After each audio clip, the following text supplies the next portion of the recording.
You're listening to the Curious About Cannabis Podcast. And so extending that safety profile from the cannabis flower to extracts is, I'm seeing a lot of that right now, and it seems like there aren't a lot of people really questioning that, of extending that safety profile. Well, extending the safety profile also to, well, it's a cannabis product that's related to the flower. What's it?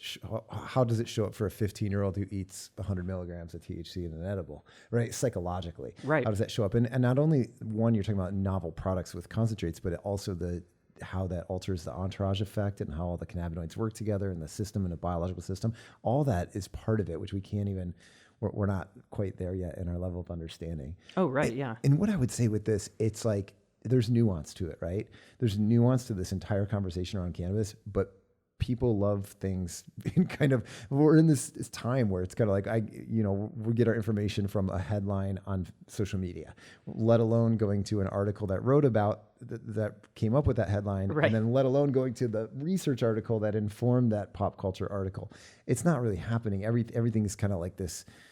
We're getting our information from headlines and memes. Just yesterday, my daughter was like, "Hey, did you know Joe Rogan's running for president in 2020?"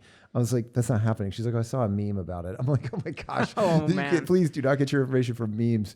And I do not think that's true at all. I've heard nothing about that. So it's like, it's just interesting what I have found, and I talk about this quite a bit whenever I present to whatever age group. I talk about confirmation bias, and I say of a confirmation bias essentially is we seek out and find information and research that already confirms our pre-existing beliefs and ideas about something, and we do this politically.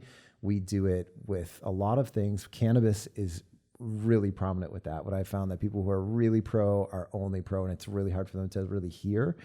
So it doesn't surprise me that people get mad at you. It's hard for them to hear or be exposed to other information. And the people who are really anti are like, yep, should be Schedule 1 federally, should be prohibited. No one should ever use it, has no medical application, et cetera. So the confirmation bias people step into around this topic, I think, is really prominent. But we do this with so many things. So like most things, it's not black and white. Right. There's complicated aspects to it. And that's for me, when I do any kind of education, specifically when I'm doing it with like high schoolers or young college students, I ask them to really think critically about health and wellness and who they are as people.